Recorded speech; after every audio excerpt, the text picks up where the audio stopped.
Hi everyone, welcome to Brain Budge Academy and also welcome to Daily Current Affairs class.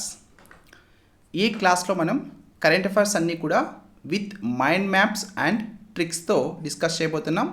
And ఈ current affairs related static GK కూడా మీకు ఈ క్లాసెస్లో cover అవుతుంది.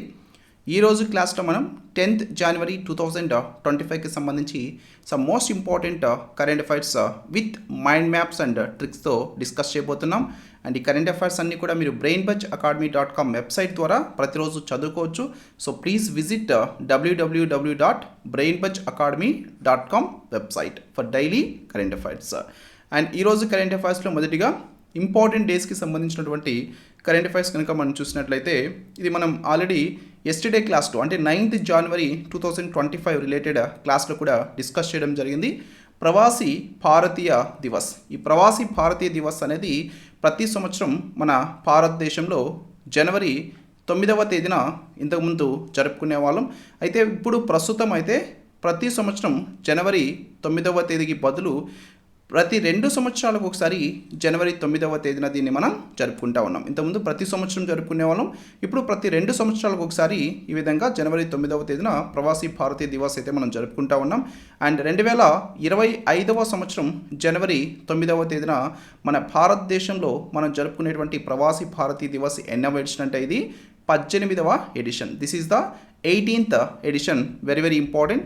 ఇది మరలా నేను ఈరోజు క్లాస్లో మీకు చెప్పడానికి గల కారణం ఏంటంటే ఈరోజు యాక్చువల్లీ మన భారతదేశం యొక్క రాష్ట్రపతి ద్రౌపది ముర్ము ఈ ప్రవాసీ భారతీయ దివస్ సమ్మాన్ సంబంధించినటువంటి అవార్డ్స్ని కూడా ప్రదానం చేయడం జరిగింది. అవార్డ్స్ అన్ని మనం ఈరోజు డిస్కస్ చేస్తాం కాబట్టి దాని రిలేటెడ్ ఈ 18వ ప్రవాసీ భారతీయ దివస్ కూడా ఒక్కసారి రివిజన్ కోసంగా మీకు ఇక్కడ ఇవ్వడం జరిగింది.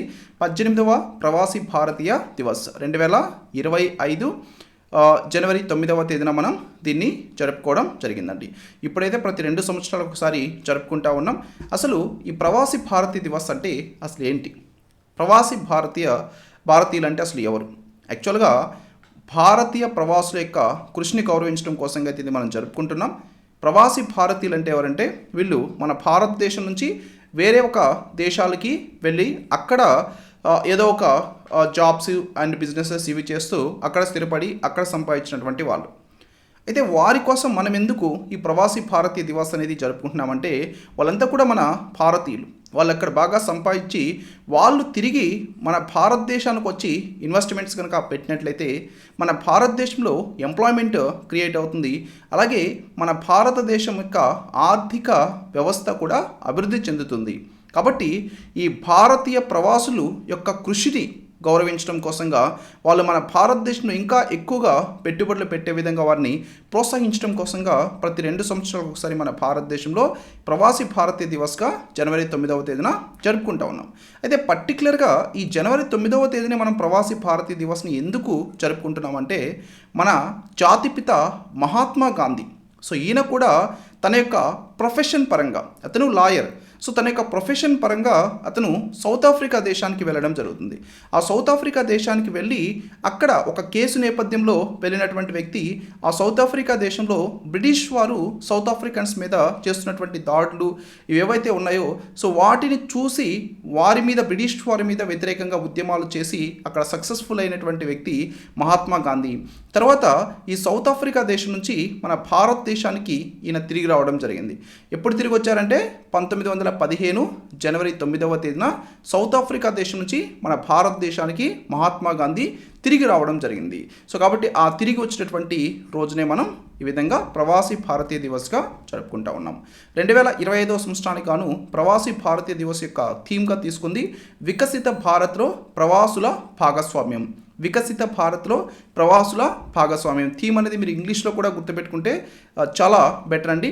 2025వ సంవత్సరానికి గాను 18th ప్రవాసీ భారతీయ దివస్ యొక్క థీమ్ ఏంటంటే diaspora's contribution to a Viksit Bharat. Sometimes ఏంటంటే ఇది ట్రాన్స్లేట్ చేయకుండా ఇదే విధంగా మీకు ఎగ్జామ్స్లో అడిగేదానికి అవకాశం ఉంటుంది. That's why I'm giving it this English theme also. Okay, diaspora's contribution to a Viksit Bharat. This is the theme for 2025 18th Pravasi Bharatiya Divas.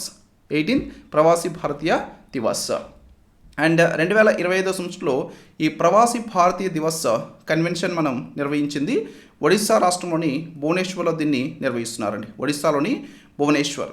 Okay, 8-9 తేదీల్లో ప్రధానంగా ఒడిశాలోని భువనేశ్వర్లో దీన్ని నిర్వహిస్తున్నారు. ప్రతి సంవత్సరం దీనికి సంబంధించి ఒక కార్యక్రమం నిర్వహిస్తారు. దాంట్లో అందరూ కూడా ప్రవాసీ భారతీయులు వీరంతా కూడా పార్టిసిపేట్ చేయడం జరుగుతుందండి. సో కాబట్టి అది నిర్వహించింది మన భారతదేశంలోని ఒడిశాలోని భువనేశ్వర్లో. This is very very important. That place also you should remember. Next అంతర్జాతీయ అంశాలకి సంబంధించినటువంటి కరెంట్ అఫైర్స్ కనుక మనం చూసినట్లయితే Lebanon army chief Joseph Aoun ఇప్పుడు లెబనాన్ దేశం యొక్క అధ్యక్షుడిగా ఎన్నికవడం జరిగింది. ఈ లెబనాన్ దేశాన్ని కనుక మనం తీసుకున్నట్లయితే దీంట్లో పొలిటికల్ ఇన్స్టెబిలిటీ ఉంది. లాస్ట్ 2 ఇయర్స్గా ఇక్కడ గవర్నమెంట్ లేదండి. ఇక్కడ ఆర్మీ రూల్ అనేటువంటిది ప్రధానంగా కంటిన్యూ అవుతుంది లెబనాన్ దేశంలో లాస్ట్ 2 ఇయర్స్గా. సో 2 ఇయర్స్ తర్వాత ఇప్పుడు లెబనాన్ దేశం యొక్క ఆర్మీ చీఫ్ అయినటువంటి జోసెఫ్ ఆవోన్ ఇప్పుడు ఈ లెబనాన్ దేశానికి అధ్యక్షుడిగా ఎన్నికవడం జరిగింది. ఇది very very important, you should remember. Lebanon దేశం యొక్క కొత్త అధ్యక్షుడిని రీసెంట్గా ఎంచుకోవడం జరిగింది. అతని యొక్క పేరు మీరు ఖచ్చితంగా గుర్తుపెట్టుకోవాలి. పేరు ఏంటంటే జనరల్ జోసెఫ్ ఆవోన్. సో ఇతను జనరల్ జోసెఫ్ ఆవోన్. సో ఇతను 60 సంవత్సరాల కెరీర్ కలిగినటువంటి సైనికుడు. లెబనాన్ దేశానికి సైనిక తటస్థ మీద ఈయన దృష్టి పెట్టనున్నారు. అండ్ ముఖ్యంగా ఈ లెబనాన్ దేశంలో ఆర్థిక సంక్షోభం ప్రస్తుతం ఉంది. కరెన్సీ విలువ తగ్గడం ఏదైతే ఉందో దాని మీద ఈయన దృష్టి సారించనున్నారు. అండ్ పేదరికం అధికంగా ఉంది. ఇవన్నీ కూడా లెబనాన్ దేశంలో ఆర్థిక సంక్షోభానికి కారణాలుగా ఉన్నాయి.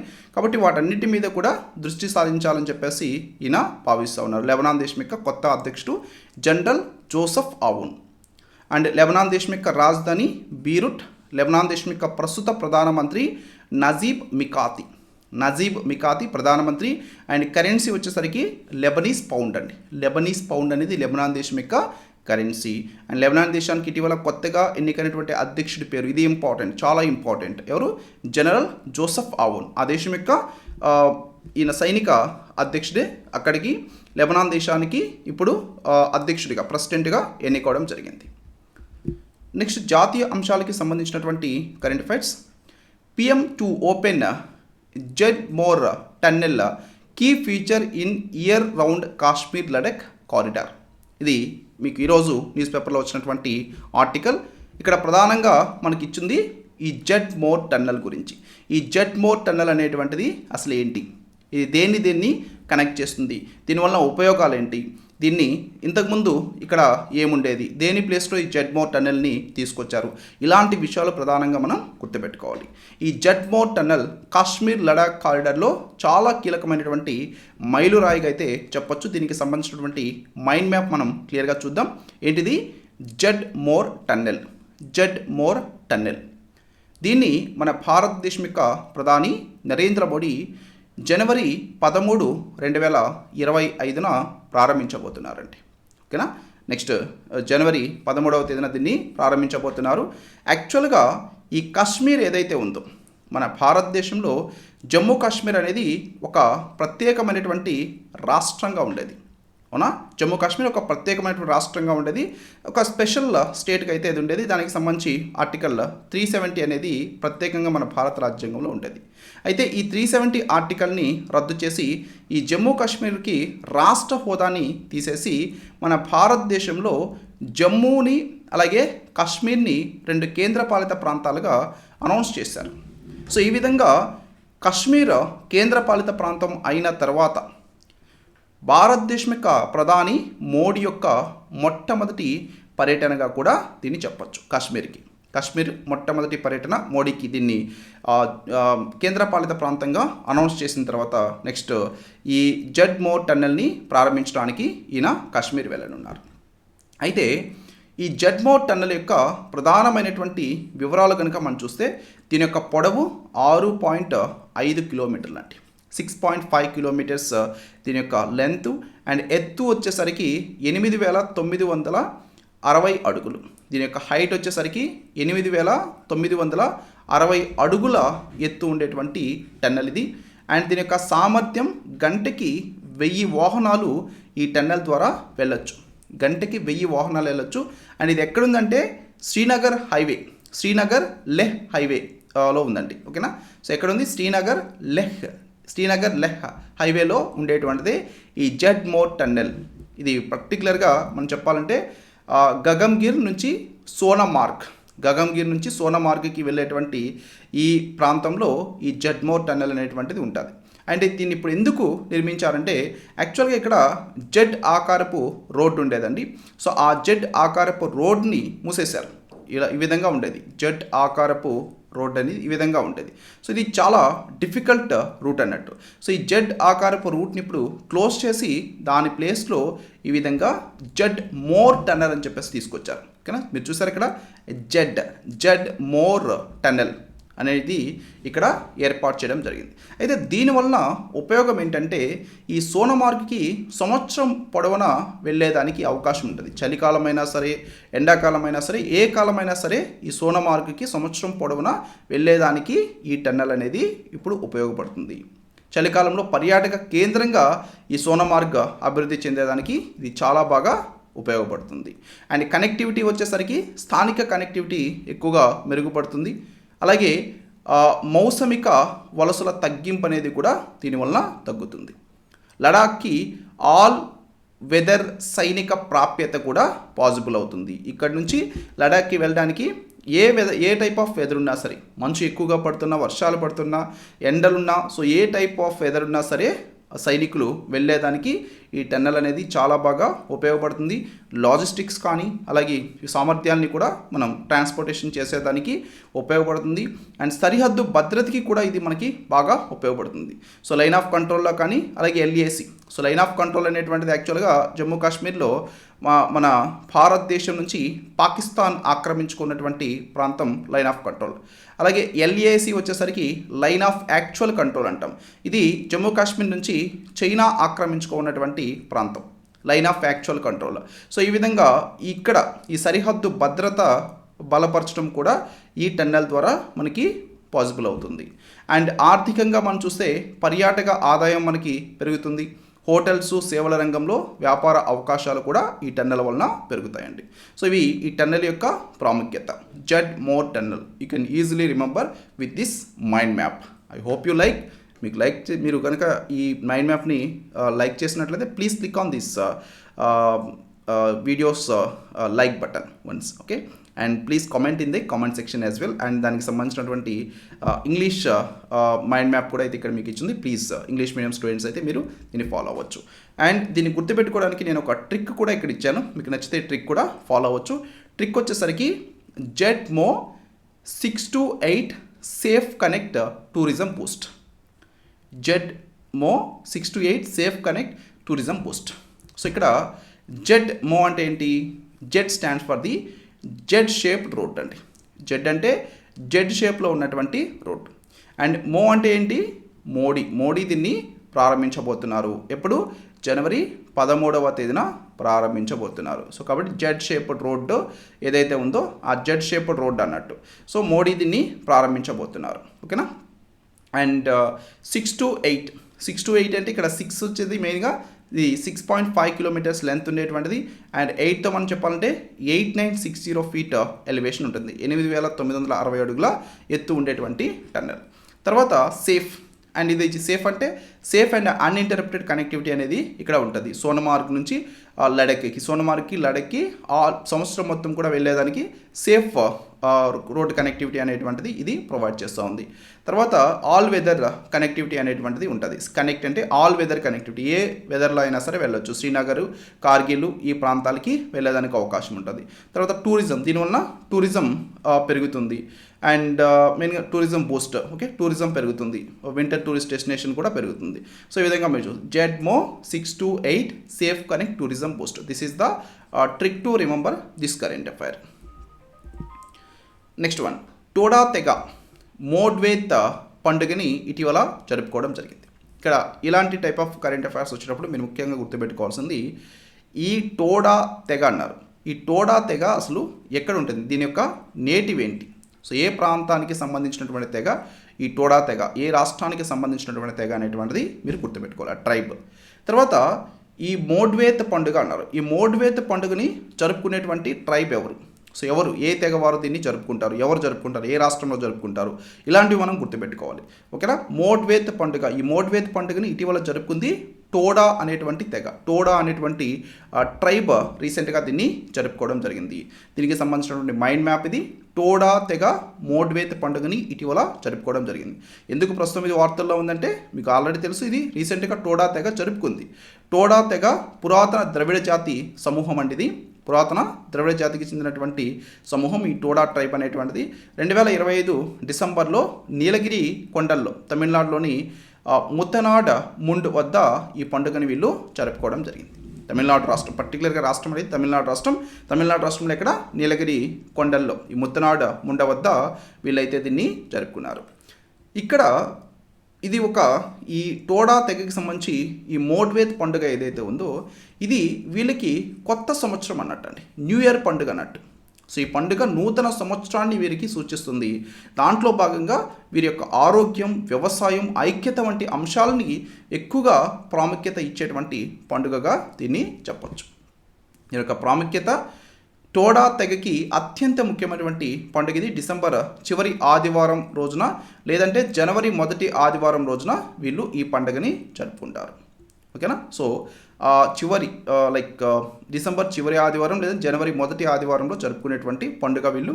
అండ్ దీని యొక్క ఉద్దేశం ఏంటంటే ఆరోగ్యం, శ్రేయస్సు మరియు పశువుల క్షేమం కోసం ఆశీర్వాదాలని కోరడం కోసం వీళ్ళు ఈ విధంగా ప్రార్థనలు చేస్తారు. ఈ ప్రార్థనలు ఎవరికి చేస్తారంటే శక్తి దేవత అంటామండి, శక్తి దేవత. సో ఈ శక్తి దేవతకి వీళ్ళు ప్రార్థన చేయడం జరుగుతుంది ఈ పండుగలో భాగంగా. సో ఇది ఒక ఆధ్యాత్మిక నమ్మకం అండి వీళ్ళకి. ఈ విధంగా ప్రార్థనలు చేస్తే వాళ్ళ ఆరోగ్యాలన్నీ కూడా బాగుంటాయి, ఆరోగ్యం బాగుంటుంది, శ్రేయస్సు బాగుంటుంది, అలాగే పశువుల క్షేమం ఉంటుంది. వీళ్ళు ఎక్కువగా పశువుల కాపర్లుగా చెప్పొచ్చండి ఒక విధంగా చెప్పాలంటే ఈ టోడా తెగవారు. సో కాబట్టి పశువులను ఎక్కువగా కాసుకొని జీవనం సాగించేటువంటి వారు. అలాగే వాటన్నిటి శ్రేయస్సు కలుగుతుంది ఈ విధంగా చేయడం వల్ల అనేటువంటిది వీళ్ళు ప్రధానంగా దీని ద్వారా నమ్ముతారు. అండ్ ఆచారాలు, సంబరాలు కూడా దీంట్లో చూసినట్లయితే మెయిన్గా ఇది ప్రారంభం వచ్చేసరికి మూన్పో దేవాలయం వద్ద వీళ్ళు ప్రార్థనలు చేస్తారండి. ఇది మీకు ఇక్కడ కనిపిస్తుంది కదా, ఇది మూన్పో దేవాలయం. సో ఈ దేవాలయం వద్ద వీళ్ళు ప్రార్థనలు చేయడం జరుగుతుంది. ఇది తెంకిష్ అమ్మన్కు అంకితం చేయబడినటువంటి టెంపుల్ అండి. ఓకేనా. తెంకిష్ అమ్మన్కి అంకితం చేయబడినటువంటి టెంపుల్. సో ఇక్కడ ఆరోగ్యం, వర్షపాతం, అలాగే గొప్ప పంటల కోసంగా వీళ్ళు ఈ ఫెస్టివల్లో భాగంగా ప్రార్థనలు చేయడం జరుగుతుంది. అలాగే ఇది ఒక ఐక్యతకి చిహ్నంగా కూడా చెప్పొచ్చు. ఐక్యతకి చిహ్నం కోసంగా వీళ్ళు ఇక్కడ మజ్జిగ రసం కూడా పంచుకునేటువంటి ఆచారం ఉందండి. ఒకరికొకరు ఈ మజ్జిగ కూడా వీళ్ళు పంచుకుంటారు. సో అది వాళ్ళ యొక్క ఐక్యత, వాళ్ళలో యూనిటీ అనేటువంటిది ప్రధానంగా అది మనకి తెలియజేస్తూ ఉంది. అలాగే ఇక్కడ రాయి లేపేటువంటి కార్యక్రమం కూడా వీళ్ళు చేస్తారు. సో యువకులు ఎవరైతే ఉన్నారో సో వాళ్ళు 80 కిలోల పచ్చరాయి లేపడం ద్వారా వారి యొక్క బలం, వారి యొక్క సమతుల్యాన్ని కూడా దీని ద్వారా వీళ్ళు ఇక్కడ చూపించడం జరుగుతుంది. ఇవన్నీ కూడా వీళ్ళు యొక్క ఆచారాలు, సంబరాలు ఈ ఫెస్టివల్లో భాగంగా వీళ్ళు జరుపుకునేటువంటివి. అయితే టోడా తెగ గురించి కనుక మనం చూసినట్లయితే ఈ టోడా తెగ యాక్చువల్గా సుమారుగా ఒక 50 మంది ఉంటారండి. సో ప్రత్యేకంగా అపరాధాసాధ్య తెగగా వీళ్ళని చెప్పచ్చు. అపరాధాసాధ్య తెగ అంటే ఏంటండి, ఉల్నరబుల్ ట్రైబల్ గ్రూప్ అంటే. ఉల్నరబుల్ ట్రైబల్ గ్రూప్ చాలా తక్కువ మంది ఉన్నారు. ఈ ట్రైబల్ గ్రూప్ అనేది కనిపించకుండా పోయేటువంటి పరిస్థితి వస్తూ ఉంది. సో కాబట్టి ఈ విధంగా ప్రత్యేకంగా అపరాధ సాధ్య తెగగా దీన్ని మనం చెప్పొచ్చు. వీళ్ళ యొక్క వృత్తి ఏంటంటే ప్రధానంగా వీళ్ళు పశుపోషణ చేస్తారు, పశువులు కాస్తూ ఉంటారు, పాల ఉత్పత్తి చేస్తూ ఉంటారు. అందుకనే వీరి యొక్క ఐక్యత కోసంగా ఈ మజ్జిగ అనేటువంటిది వీళ్ళు పంచుకోవడం జరుగుతుంది. అండ్ ముండ్ చేరులు అంటాం. ఓకే. సో అంటే అరబారెల్ ఆకారంలో చిన్న గొడుగుల వంటి నివాసాలు వీరై ఉంటాయి. అండ్ మత ఆచారాలకు వచ్చేసరికి టోకసి మరియు ఓన్ వంటి కేంద్ర దేవతల చుట్టూ వీళ్ళు తిరుగుతారండి. టోకసి మరియు ఓన్ ఇలాంటి దేవతలని వీరు ఎక్కువగా పూజించడం జరుగుతుంది.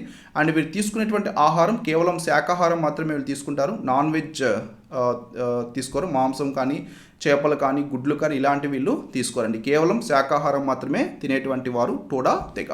ఓకే. తమిళనాడు రాష్ట్రంలో రీసెంట్గా ఈ ఫెస్టివల్ జరుపుకున్నారు. ఆ ఫెస్టివల్ పేరు మోడ్వేత్ పండుగ టోడా తెగ వారు జరుపుకునేటువంటి పండుగ. ఓకే. అండ్ దీన్ని గుర్తుపెట్టుకోవడానికి నేను ఒక ట్రిక్ కూడా ఇక్కడ ఇచ్చిన smart trick. If you want you can follow this. Todas, Modhweth, marks, మూన్పో రిచువల్స్ అండ్ యూనిటీ అనేటువంటిది ఇక్కడ ట్రిక్ అండి. ఓకేనా. సో టోడా అంటే ఇది ఎవరిని రిప్రజెంట్ చేస్తుంది? టోడా తెగవారిని రిప్రజెంట్ చేస్తుంది, టోడా ట్రైబ్. అండ్ మోడ్వేత్ అంటే యాక్చువల్గా ఈ టోడా తెగవారు జరుపుకునేటువంటి పండుగ పేరు. అండ్ మార్క్స్ దేన్ని ఇది సూచిస్తుందంటే వీరికి ఇది కొత్త సంవత్సరం అన్నట్టు, కొత్త సంవత్సరాన్ని సూచిస్తుంది. ఇది డిసెంబర్ ఆఖరి ఆదివారంలో కానీ జనవరి మొదటి ఆదివారంలో కానీ జరుపుకుంటారు. అండ్ మూన్పో అంటే యాక్చువల్గా ఇక్కడ ఆ టెంపుల్ పేరు మూన్పో అండి. సో ఈ మూన్పో దేవాలయంలో వీళ్ళు ప్రేయర్స్ చేయడం జరుగుతుంది. అండ్ ఈ మూన్పో దేవాలయం అనేది ఎవరికి సంబంధించిందంటే టెంకిష్ అమ్మన్ అనేటువంటి ఈ దేవతకి సంబంధించినటువంటి టెంపులే ఈ మూన్పో టెంపుల్. అండ్ రిచువల్స్ ఇక్కడ ప్రధానంగా వీళ్ళు అక్కడ ప్రేయర్స్ చేయడం జరుగుతుంది. తర్వాత బటర్ మిల్క్, వీళ్ళ యూనిటీని తెలియచేయడం కోసంగా బటర్ మిల్క్ పంచుకుంటారు. అలాగే వాళ్ళు అక్కడ ఒక 80 కిలోల బరువు ఉన్నటువంటి స్టోన్ని లిఫ్ట్ చేయడం కానీ ఇవన్నీ కూడా చేస్తారు. అండ్ యూనిటీ అనేది మెయిన్గా ఈ కమ్యూనిటీ ఒక యూనిటీని సింబలైజ్ చేస్తుంది అండ్ ఈ కల్చరల్ హెరిటేజ్ని ప్రధానంగా తెలియజేస్తుంది. సో ఈ విధంగా మీరు ఈ లైన్ గుర్తుపెట్టుకుంటే ఈ లైన్ ద్వారా ఇవన్నీ కూడా మీరు ఆన్సర్ చేస్తానికి అవకాశం ఉంటుంది. ఇవన్నీ కూడా మీకు ఈజీగా గుర్తుండేదానికి అవకాశం ఉంటుంది.